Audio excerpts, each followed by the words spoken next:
શહેરના મકરપુરા જેડીસી ખાતે પ્લોસી બી 829માં આવેલ ચોકસી લેબોરેટરીઝ લિમિટેડ નામની કંપનીમાં સેમ્પલ કલેક્શનનું કામ કરતા હસમુખભાઈ મૂળજીભાઈ પરમાર ગત રોજ ચોકસી લેબોરેટરી લિમિટેડની ગાડીમાં અમદાવાદ ખાતે સેમ્પલ કલેક્શન અર્થે ગયા હતા, જ્યાંથી તેઓ કામગીરી બાદ રાત્રે વડોદરા પહોંચ્યા હતા, પરંતુ મોડું થયું હોવાથી તેઓ મકરપુરા જેડીસી સ્થિત ચોકસી લેબોરેટરી લિમિટેડમાં જ સૂઈ ગયા હતા।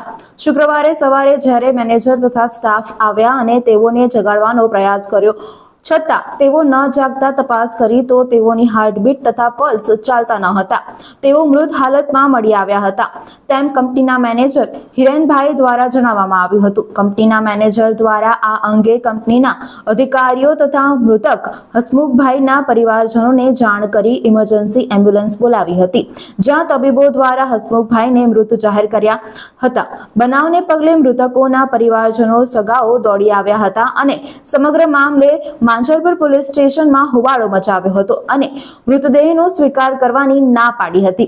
બીજી તરફ ચોકસી લેબોરેટરીઝ લિમડાના મેનેજમેન્ટ દ્વારા મૃતકના પોસ્ટમોર્ટમ બાદ જ સાચું કારણ જાણી શકાશે તેમ જણાવી મૃતકના પીએફ, ગ્રેજ્યુએટી સહિતના નીકળતા લાભો પરિવારને આપવા તથા ઉપરાંત કંપની તરફથી પણ વળતર ચૂકવવા બાહેધરી આપવામાં આવી હતી અને જો મૃતકના પરિવારમાંથી કોઈ નોકરી ઈચ્છતા હોય તો પણ તેઓને નોકરી આપવાની પણ ઓફર કરવાની વાત કરી હતી। પરંતુ બીજી તરફ મૃતકના પરિવારજનો દ્વારા મૃતકના નીકળતા હિસાબ લાભો ઉપરાંત વધુ રકમની માંગ કરાઈ હોવાનું જાણવા મળ્યું છે।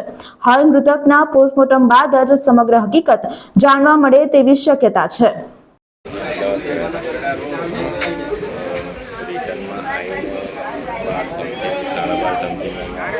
કામ કરતા હતા એટલે જ્યાં બી અમારી પાસે કોન્ટ્રાક્ટ આવે ત્યાં એ સેમ્પલ કલેક્શન કરવા માટે જતા હતા। તો એ ગઈકાલે એ અમદાવાદ ગયા હતા કલેક્શન કરવા માટે અને રાતે અહીંયા આવીને સૂઈ ગયા કંપનીમાં। સવારે સિક્યુરિટીવાળા ભાઈ અમને ઉઠાડવા આવ્યા ત્યારે ઉઠ્યા નહીં એટલે અમે 108ને બોલાવી અને બધાએ જોયું એમને મે બી અત્યારે તો એવું લાગે છે કે ઊંઘમાં કાર્ડિયક અરેસ્ટ આવ્યો છે। પોલીસે પંચનામું કર્યું છે, આગળની જે કાર્યવાહી થશે એનાથી ખબર પડશે આપણને। એટલે ગઈકાલે હસમુખભાઈ કેટલા વાગે અમદાવાદ ગયા હતા અને કેટલા વાગે રિટર્ન? હસમુખભાઈ ગયા હતા સવારે 8 વાગે અને રાતે 12 વાગે આવ્યા। એટલે કંપની દ્વારા બસમાં કંપની દ્વારા ગાડી આપી હતી, એમને ગાડી એલોટ કરવામાં આવી હતી, ઇકો ગાડી લઈ ઇકો ફોર વ્હીલર। હા, કેટલા વાગે રિટર્ન થયા હતા? હા, શું કેટલા વાગે રિટર્ન થયા હતા અમદાવાદ?